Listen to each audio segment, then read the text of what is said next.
Welcome to Let's Talk Wellness Now, the podcast where we explore the intricate connections between health, healing, and living your best life. I'm Dr. Deb, and today's episode is all about understanding how brain health, hormones, and environmental stressors like injuries, infections, and toxins can shape our lives.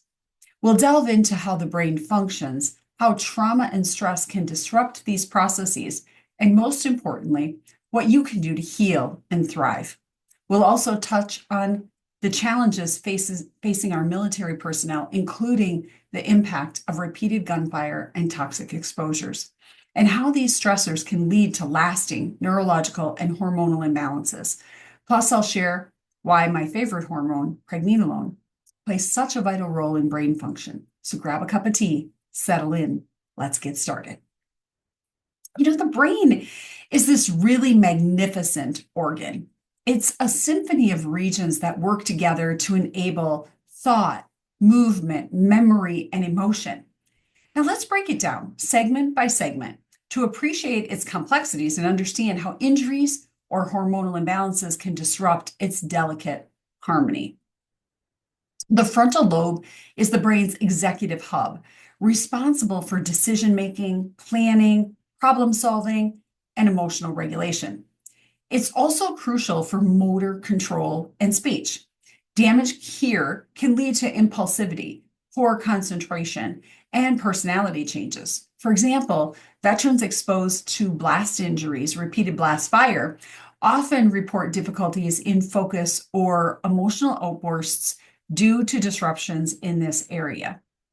Now, the parietal lobe is the lobe that processes sensory input, touch, temperature, and spatial awareness. It integrates sensory data to help us navigate our environment. Injuries to the parietal lobe can result in difficulty recognizing objects, challenges in spatial navigation, or even a reduced sense of touch. Think about someone trying to read a map but struggling to comprehend spatial relationships. That's a parietal lobe issue. Now, the occipital lobe is located in the back of the brain, and the occipital lobe is responsible for processing our visual information. Damage here can result in visual loss, difficulties recognizing faces or objects, or even visual hallucinations. For someone who's experienced a concussion, visual disturbances are often linked to this area. Now, the temporal lobe plays a vital role in memory, language, comprehension, that auditory processing, hearing. Injuries or infections that affect this area can lead to hearing issues, memory loss, difficulty understanding speech, and for example, prolonged exposure to loud gunfire can damage auditory pathways here, affecting both hearing and memory retention. Now, the limbic system is a collection of structures, including the amygdala and the hippocampus. This regulates our emotions, our memory, and our brain's response to stress. The amygdala actually processes emotions like fear and pleasure, and overactivation due to trauma or chronic stress can lead to a heightened fear response, anxiety disorder, or an emotional instability. In the hippocampus, this structure is essential for forming new memories and spatial navigation. Chronic stress or exposure to high levels of cortisol can shrink the hippocampus, impairing memory and increasing susceptibility to conditions like PTSD. Now, cortisol is typically produced as a result of stress. It's produced by the adrenal glands. We are more concerned about what cortisol does to our belly weight than what it does to our brain. But that chronic overexposure to cortisol can directly affect the hippocampus and can cause these kinds of memory issues. So where do we make a lot of cortisol from? Well, we make cortisol as a stress hormone. So the more stress we're under, the more our body creates cortisol. It comes in to try to put out the fire. If you're in chronic pain, your body is going to produce cortisol at high levels for a period of time to try to put out the pain. But after a while, it becomes less efficient at doing this, and then the cortisol can drop and we actually have low cortisol. But in a functional standpoint, while it's elevated, we could be creating some neuroinflammation in the brain, causing more and more problems for us. This is what we would call a non-traumatic brain injury. Just like if we were infected with something like a Lyme disease or exposed to a toxin, a chemical, a pesticide, an herbicide, or mold, for instance, can get into the brain and create problems for us where we create that non-traumatic neuroinflammation, but it responds and acts just like a traumatic brain injury would. Now, the hypothalamus and the pituitary, these two regions are the hormonal control centers of the brain. They regulate the internal balance, our hunger, our thirst, our sleep, our temperature. And while the pituitary is often called the master gland, it releases hormones that govern growth, metabolism, and our stress response. So let's consider Mark. Mark's a veteran with a traumatic brain injury, a TBI, damage due to his hypothalamic and pituitary axis, which led to chronic fatigue and hormonal imbalances. And through hormone therapy and lifestyle changes, Mark was able to restore his energy and cognitive clarity. So let's talk about the interconnected regions of the brain. And let's talk about how these injuries directly have a ripple effect on the body and how hormones can play a powerful role in repairing the brain. And in particular, my favorite hormone is pregnenolone in supporting brain health. So we're going to come back and talk about hormones in a minute right after this message from our sponsor. Well, welcome back. We're going to talk about hormones and the impact on the brain. So hormones act as chemical messengers, supporting every aspect of the brain function. And among these, pregnenolone stands out as the superstar. I call it my favorite hormone because of its profound effects on the brain. Pregnenolone is often referred to as the mother hormone because it serves as the precursor to other hormones like progesterone, cortisol, DHEA, and even testosterone and estrogen. But what makes pregnenolone unique is its direct role in enhancing brain function. So here's a few reasons why pregnenolone is so vital. Memory and cognitive enhancement. Pregnenolone actually boosts the synaptic plasticity and its ability of neurons to adapt and form new connections. This is critical for learning and memory. Studies show that pregnenolone can improve cognitive function, making it especially beneficial for those experiencing age-related memory decline or conditions like Alzheimer's disease. It also helps to reduce anxiety and depression by modulating GABA, which is a neurotransmitter, and it's a receptor in the brain. GABA's brain primarily is a calming neurotransmitter. Gosh, I can't speak anymore today. And pregnenolone ensures that it works effectively. It has neuroprotection, its anti-inflammatory properties that protect neurons from damage caused by oxidative stress, excuse me, or trauma. And this makes it invaluable for individuals recovering from traumatic brain injuries or dealing with chronic neuroinflammation. Pregnenolone supports the mitochondrial function and it enhances energy production in the brain cells, improving focus, clarity, and overall mental stamina. Do you see why I love pregnenolone now? I think it's so important. And the other piece that I love about pregnenolone is it is not sex dominant. Like you can use pregnenolone in both men and in women. It doesn't really matter because we both have the same amount of pregnenolone levels. Now, as we age, pregnenolone naturally declines, which can contribute to some memory loss, mood swings, and brain fog.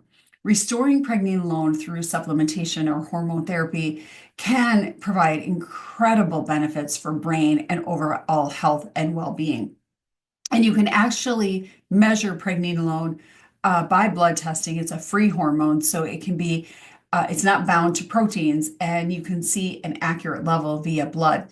So if you've not ever had pregnenolone drawn, or looked at and you're using hormone replacement therapy, I would really encourage you guys to ask your provider to draw a pregnenolone level so you can see where your levels are at. And it's good to be at a half, or that upper 1/3 is where we're looking for it to be optimally as we age.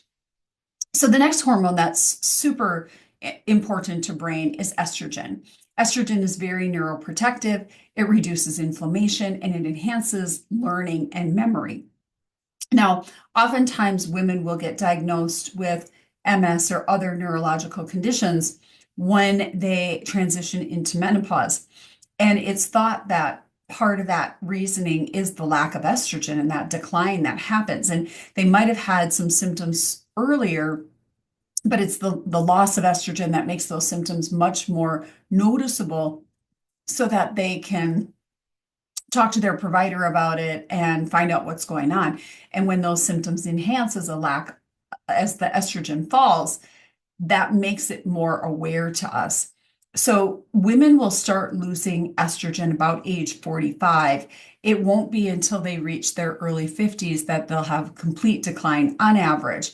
The average age of menopause is 52, give or take 2 years on either side. We will see earlier onset menopause in women who are suffering from traumatic brain injuries or non-traumatic brain injuries, women who've been exposed to chemicals, pesticides, herbicides, toxins, molds, infection, those kinds of things will tank the hormones sooner for both men and women. And we can see those neurological symptoms happen a lot sooner than if that's the case. Now, testosterone is really important for building stamina, energy, mood regulation, motivation, and spatial awareness. As testosterone falls for men, we'll oftentimes see these kind of symptoms. Now, if the brain has been damaged, we will see that testosterone fall sooner and sooner. And we are seeing younger men have lower testosterone levels. So it's not unusual for us to see men in their 20s or 30s that have very, very low testosterone levels. And we have to go back and look at why that happened. Was there a traumatic brain injury? Was there something in their past? Were they exposed to a toxin or a chemical that did this? Because once we know that, we can fix the problem, the root cause.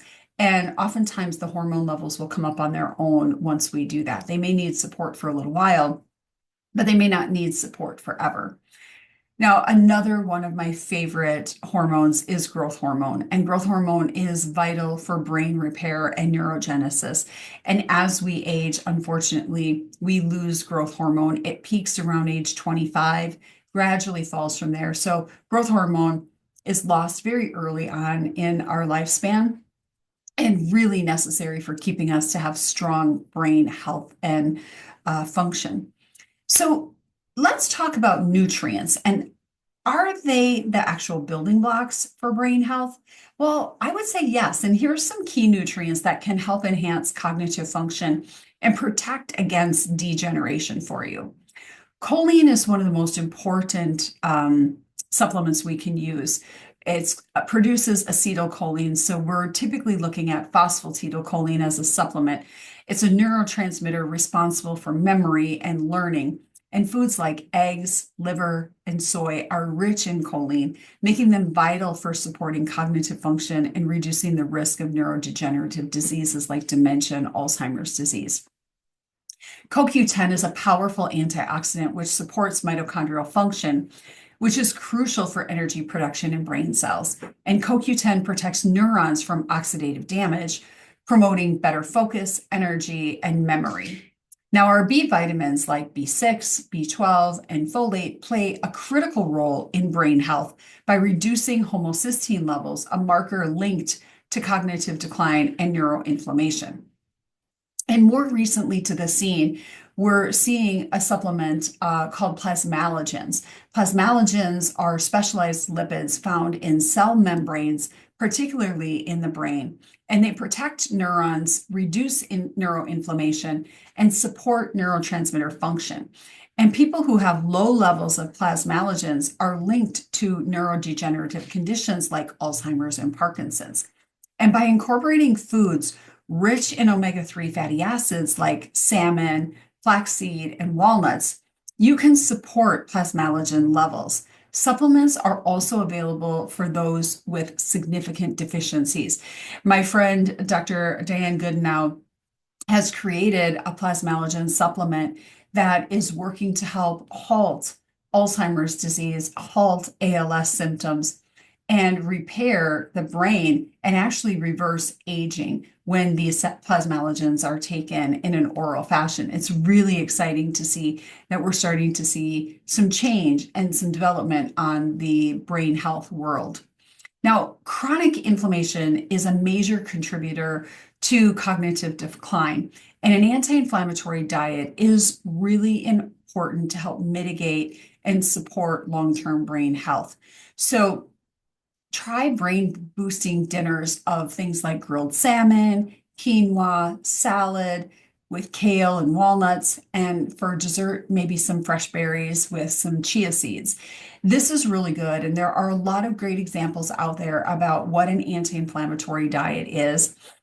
One of the key things when you're shopping and you're trying to look at this anti-inflammatory eating is choose your foods from the outer portion of the grocery store. Stay out of the middle aisles. The middle aisles are all processed foods. They're foods that contain a lot of inflammatory components to it, seed oils, and just processed junk, basically. You want to stay in that outer section of the grocery store where things are fresh. So fresh fruit, fresh vegetables. You can look at your meats, your dairy products. Some people will argue that they are inflammatory, which they very well can be, but there are some non-inflammatory dairy products. Coconut is a really great option. Sometimes almond, but some people get inflamed from almond as well. Rice, dairy, those kinds of things can really be helpful for you. So choose your foods that are whole and alive and have nutrients in them. Don't eat a lot of processed junk because that's just going to make you more inflamed and feel more challenged, right? Your brain's going to be inflamed. You're not going to think as clearly. You're not going to have as good of a function throughout the day when your brain is completely inflamed or the rest of your body is inflamed. So thank you for joining me on Let's Talk Wellness Now, today's deep dive into brain health, hormones, and recovery. We highlighted some incredible potentials that we have to heal and thrive. And remember, if you're looking for a natural way to enhance your memory, focus, and mood, pregnant alone might just be the answer. If you're interested in learning more or exploring hormone therapies, visit us at Serenity Healthcare Center or check out my videos online. Don't forget to subscribe to the podcast, leave a review, and share this message with someone who could benefit. Until next time, take care of yourself, and let's keep talking wellness now. Thank you for listening to the podcast. Let's Talk Wellness Now brings expert insights directly to you. Please note that the views and information shared by our guests are their own and do not necessarily reflect those of Let's Talk Wellness Now, its management, or our partners. Each affiliate, sponsor, and partner is an independent entity with its own perspectives. Today's content is provided for informational and educational purposes only and should not be considered specific advice, whether financial, medical, or legal. While we strive to present accurate and useful information, we cannot guarantee its completeness or relevance to your unique circumstances. We encourage you to consult with a qualified professional to address your individual needs. Your use of information from this broadcast is entirely at your own risk. By continuing to listen, you agree to indemnify and hold Let's Talk Wellness Now and its associates harmless from any claims or damages arising from the use of this content. We may update this disclaimer at any time, and changes will take effect immediately upon posting or broadcasts. Thank you for tuning in. We hope you find this episode both insightful and thought-provoking. Listener discretion is advised.